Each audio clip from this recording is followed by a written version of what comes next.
આજે તો જોર જોરથી તાળીઓ પાડો છો.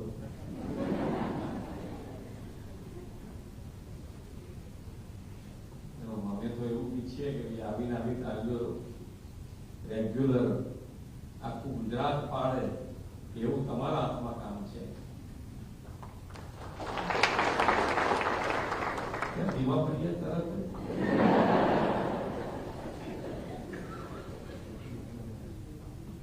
જવાબદારી તો નિભાવવી પડશે ને. પહેલા દિવસે જોતી તાલીઓ તમારા માટે તો પાડો, તમારે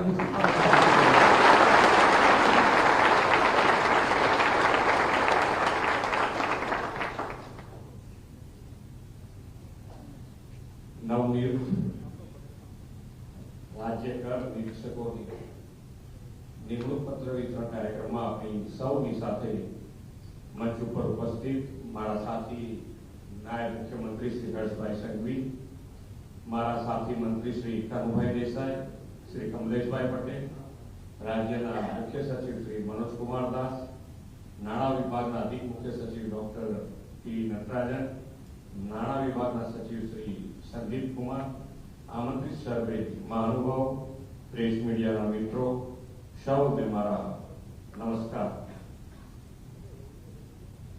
આજે સરકારી નોકરી અને સરકારી નોકરી મેળવવાનો આનંદ એ કંઈક ઓર જ હોય છે. કારણ કે બધાના મગજમાં આવી ગયું છે કે સરકારી નોકરી કેટલા જણ આવ્યા હતા?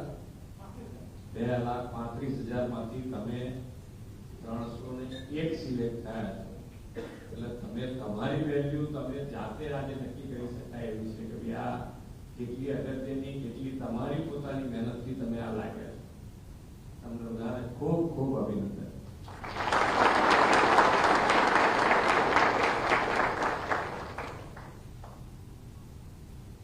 આમ સરકાર અને સરકારની જવાબદારીઓ અહીંયા બધા જ અમારા સાથી નાયબ મુખ્યમંત્રીએ કીધું, નાણામંત્રીએ કીધું, અમારા ચીફ સેક્રેટરીએ કીધું કે ભાઈ નાણાં ખાતું અને નાણાં ખાતાની જે વેલ્યુ છે એ તમે કદાચ તમે કોઈ પણ ડિપાર્ટમેન્ટને પૂછ્યું હોય એટલે એ કહે કે નાણાં ખાતાની વેલ્યુ તો કરી ત્યાં જઈને ગમે તેવું ઊભું રહી જાય.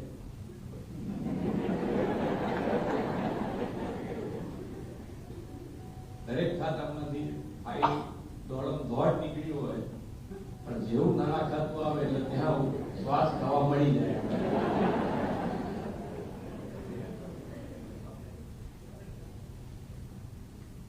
પણ જરૂરી પણ છે નાણાં ખાતું અને નાણાં ખાતાની જવાબદારીઓ બે જરૂરી છે.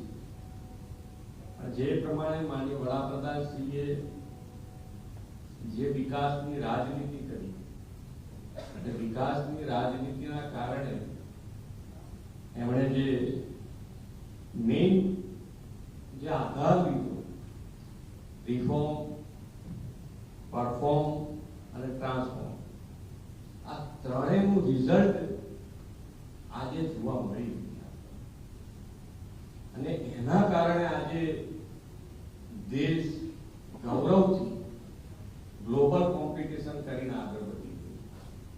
આપણા માટે ગૌરવની વાત એ છે કે આજે જે વિકસિત દેશો છે એ જે કરી શકે કાં તો ના કરી શકે એ ભારત કરી શકે એટલી તાકાત માન્ય વડાપ્રધાનશ્રીએ આજે હાઇડ્રોજન ટ્રેન દોડાવીને આપણું ગૌરવ વધાર્યું.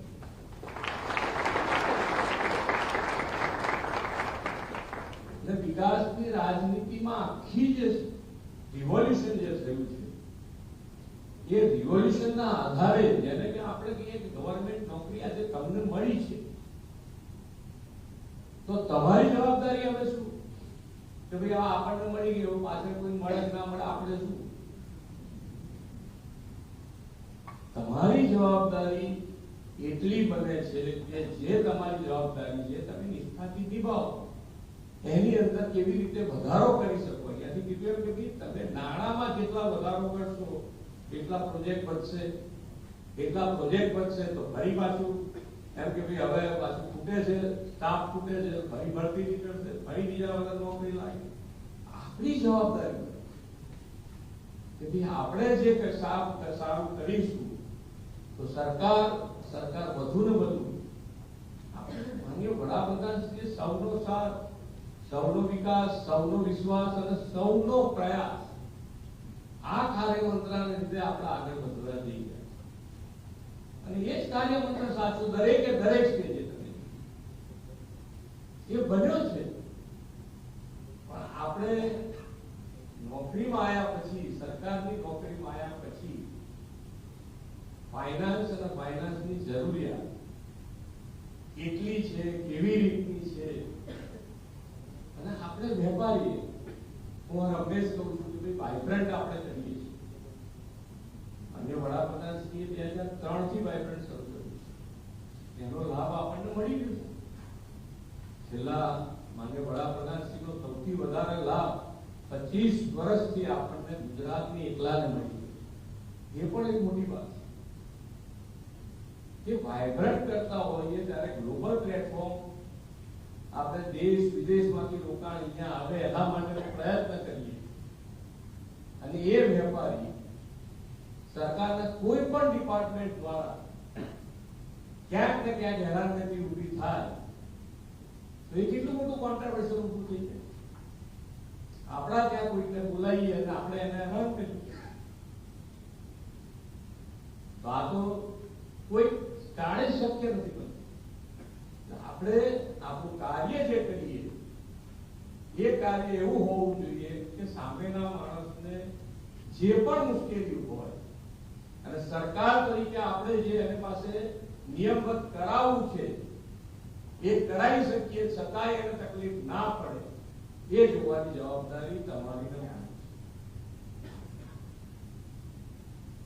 પછી તમે આ તો અત્યારે અહીંયા આટલા બધા બેઠા છો, તમને કદાચ ક્યાંક સમજણ ક્યાંક ખ્યાલ ના આવે તો તમે પર્સનલ મળી શકો છો. મારા બધી કોઈ નહીં શાંત થઈ ગયા છો એટલે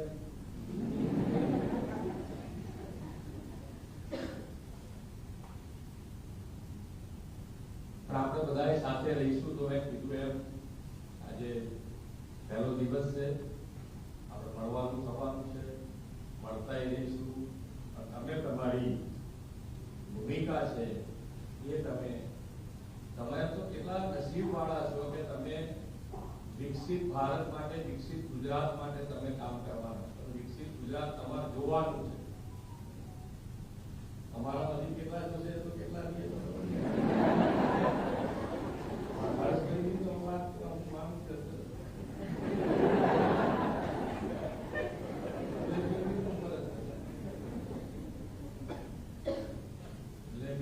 ગુજરાત માટે આપણે બધા સાથે મળી અને જે માનનીય વડાપ્રધાનશ્રીનો સંકલ્પ છે એ પૂરો કરવા માટે વિકસિત ભારત માટે, વિકસિત ગુજરાત માટે આપણે સૌ સાથે મળીને કામ કરીએ.